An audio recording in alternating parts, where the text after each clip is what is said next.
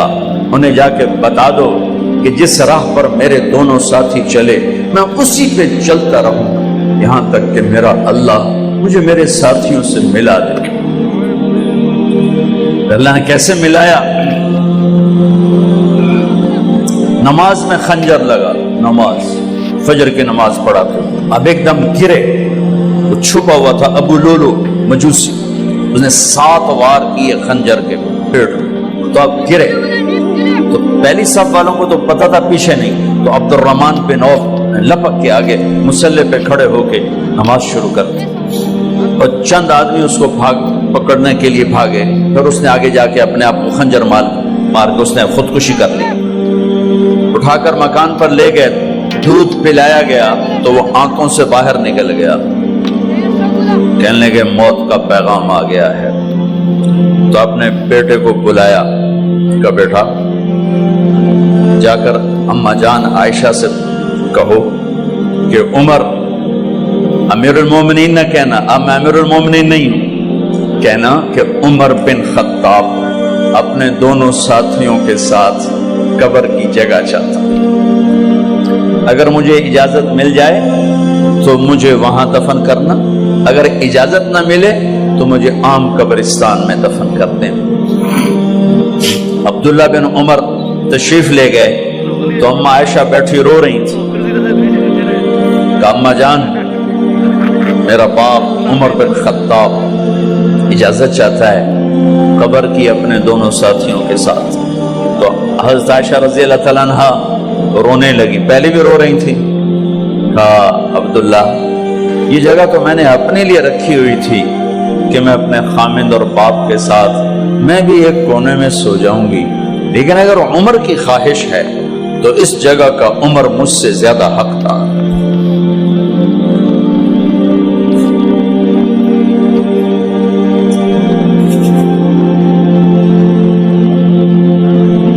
بیٹے نے آ کر کہا ابا جان مبارک ہو، اجازت ہو گئی، کہا بیٹا ہو گئی، لیکن جب میری میت اٹھاؤ تو دروازے پر جا کر رکھنا اور ایک دفعہ دوبارہ پوچھنا، ہو سکتا ہے میرے شرم میں اجازت دی ہو اور میرے مرنے کے بعد انکار فرما دیں، تو ایک دفعہ دوبارہ پوچھنا، اس وقت پہ اجازت ملے تو پھر لے جانا ورنہ واپس لے جانا۔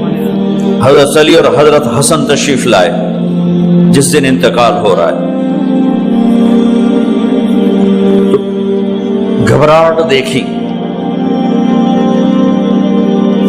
علی نے فرمایا عمر موت سے ڈر گئے ہو؟ کہ نہیں موت سے نہیں ڈرو، موت کے بعد کیا ہوگا اس سے ڈر گیا۔ یہ کون کہہ رہا ہے؟ میرے بعد کوئی نبی ہوتا تو عمر ہوتا، یہ وہ کہہ رہا ہے۔ یہ کون کہہ رہا ہے؟ آپ نے کہا آج رات میں جنت میں گیا تھا، میں نے ایک بڑا خوبصورت محل دیکھا، سونے چاندی زمر یاقوت موتیوں کا، میں نے کہا یہ کس کا ہے؟ تو مجھے کہا گیا کہ آپ کے غلام عمر بن خطاب کا ہے۔ کون کہہ رہے ہیں؟ موت کے بعد جو ہوگا اس سے ڈر رہا ہوں۔ کہ آپ مسجد میں انٹر ہوئے، مسجد میں ایسے لوگ تھے، ادھر ابو بکر تھے اور ادھر عمر تھے، آپ نے یوں ہاتھ پکڑ لیا، دونوں کے ایسے ہاتھ پکڑ لیے، ادھر ابو بکر ادھر عمر، کہ مجھے دیکھ رہے ہو؟ کہ جی، کہ قیامت کے دن میں ایسے اٹھوں گا کہ میرے ادھر ابو بکر ہوگا اور ادھر میرے عمر ہوگا۔ یہ عمر کہہ رہے ہیں اور سے نہیں ڈرا ہوں، موت کے بعد کیا ہوگا اس پہ ڈر رہا ہوں۔ تو حضرت علی نے فرمایا کیوں ڈرتے ہو؟ میں گواہی دیتا ہوں، میں نے کئی دفعہ اللہ کے محبوب سے سنا کہ جنت کے بڑی عمر کے، ایک تو نا جنت کے نوجوانوں کے سردار، وہ تو حسن حسین ہیں، میں نے کتنی دفعہ سنا اللہ کے نبی سے کہ جنت میں بڑی عمر کے لوگوں کے سردار ہیں ابو بکر اور عمر۔ تو آپ نے کہا قیامت کے دن گواہی دو گے؟ آپ نے کہا، حضرت علی نے کہا میں بھی گواہی دوں گا، میرا بیٹا حسن بھی گواہی دے گا۔ وہ حضرات تشریف لے گئے تو موت کی آہٹ کو محسوس کیا تو بیٹے کی گود میں سر تھا عبداللہ بن عمر کا بیٹا، یہ زمین پہ لٹا تھا۔ انہوں نے یہاں سے ہٹا کر یہاں سر رکھ دیا۔ وہ حق سنا نہیں کیا کہہ رہا ہوں، زمین پہ ڈال دے۔ ان کا جی نہیں چاہ رہا تھا، کیا کہہ رہا ہوں، زمین پہ ڈالو۔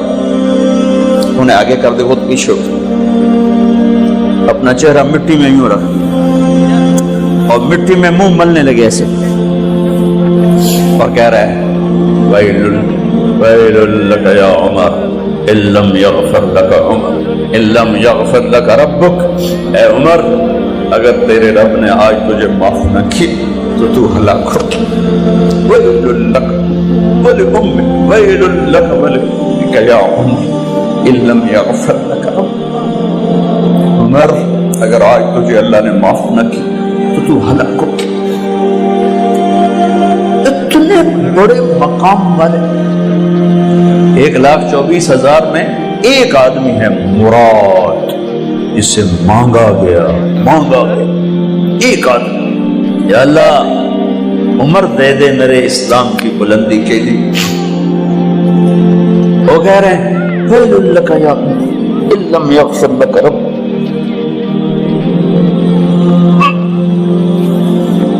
اے عمر، تو برباد ہو گیا اگر تیرے رب نے تجھے معاف نہ کی۔ یہ کہتے